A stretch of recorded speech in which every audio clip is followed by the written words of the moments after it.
And if I look, I can't actually see over here where it hits, so I'm going to go ahead and adjust my window, and I'm going to make my X maximum 20, just so that I can see far enough out to get that X-intercept. Once I have that, I'm going to go to Second, Trace, and I'm going to go to 0.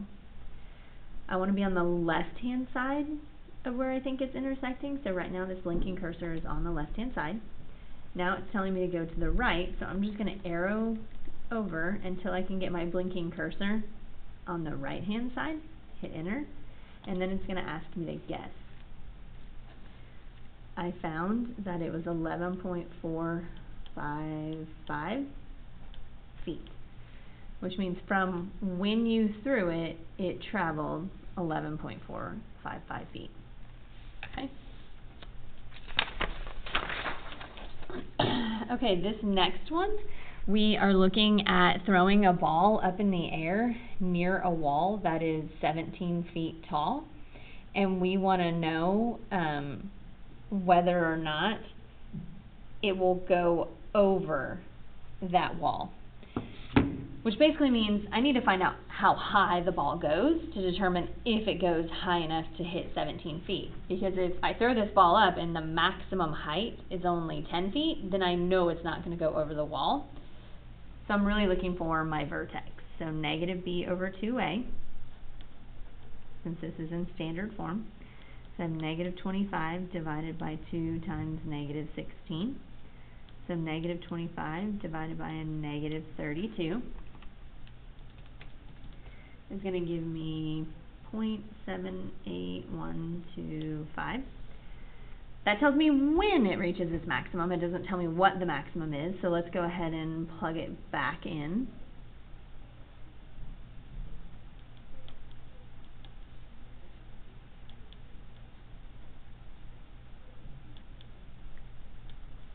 And I can plug this directly into my calculator.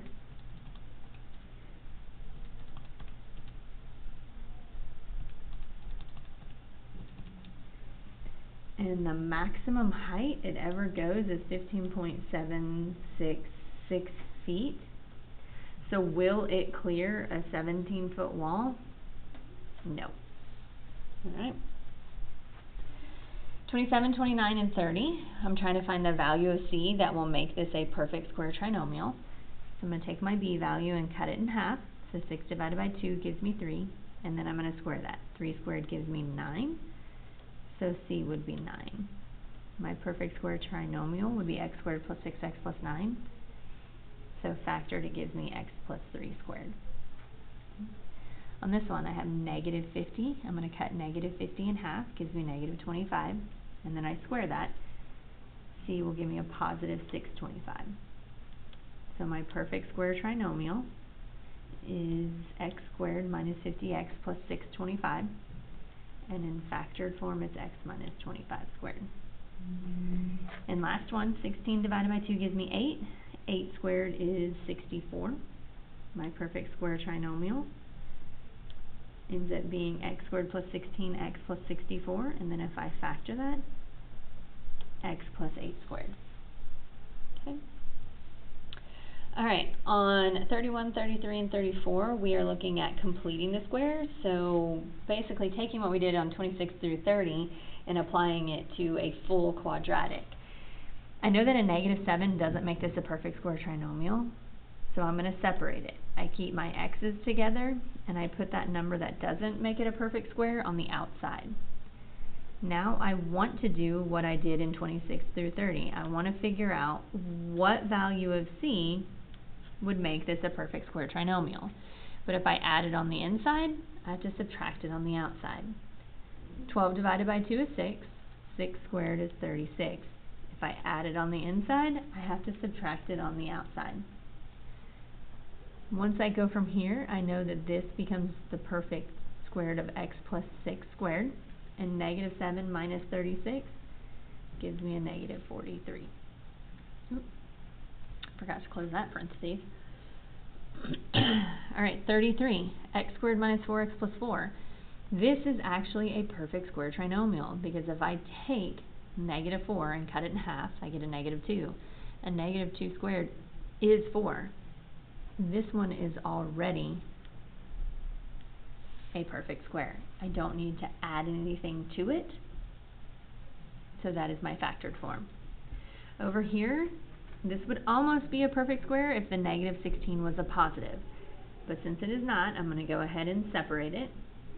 So x's together, number on the outside. Now I want to add in my blank. What value would I, oops, that should be minus. What value would I add in here for c and then subtract on the outside? So negative 8 divided by 2 gives me negative 4. Negative 4 squared is a 16, but if I add it on the inside, I'm going to subtract it on the outside. If I factor this, it becomes x minus 4 squared, and a negative 16 and a negative 16 becomes a negative 32. Right, so that is in vertex form now, where my vertex is 4, negative 32. Alright, last two. These are our focus and directrix parabolas, so they either open left, right, or up, down. If I look at this first one, my y is squared, so this is a left, right. I don't have any parentheses. When I don't have parentheses, my vertex is 0, 0. Okay. This number right here, this negative 8, I'm still going to divide that by 4 to get p. Since p is negative, this is telling me that it opens to the left. So from that vertex, I'm going to go 2 to the left to get my focus, and 2 to the right to get my directrix. Now I'm just going to read off the ordered pairs. And remember that the directrix is an equation, and it is a vertical line, so it's an x equals.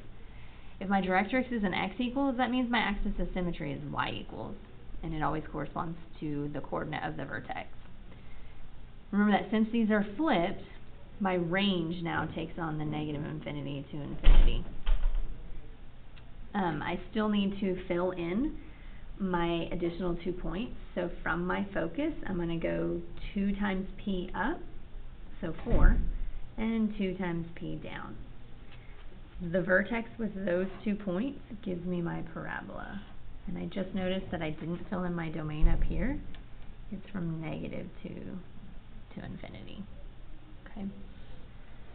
Alright, let's look at this last one. So I have x squared equals 16y. Since the x is the squared, this is an up-down.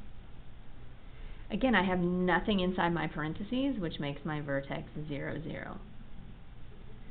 This number right here, still being divided by 4 to get p. P is positive this time, which means I'm opening up. So from my vertex, I'm going to go 4 up to get my focus, and 4 down to get my directrix. Now I'm just going to read these values off of here. So my focus is at 0, 4, and my directrix is at y equals negative 4. Since my directrix is a y equals, I know my axis of symmetry is going to be an x equals, and it just corresponds to the coordinate of my vertex. Domain, negative infinity to infinity, because I'm back to a regular parabola. Now I need my range. To do that, I need to get my 2 additional points. So from my focus, I'm going to go 2p to the right and 2p to the left, which means I'm going to go off the graph because I need to go 8. So the vertex combined with those 2 points gives me my parabola. And my range is going to go from 0 all the way to infinity. Okay, I hope this helps. I hope you get a chance to watch all the videos, and if you have any questions, come into tutorials.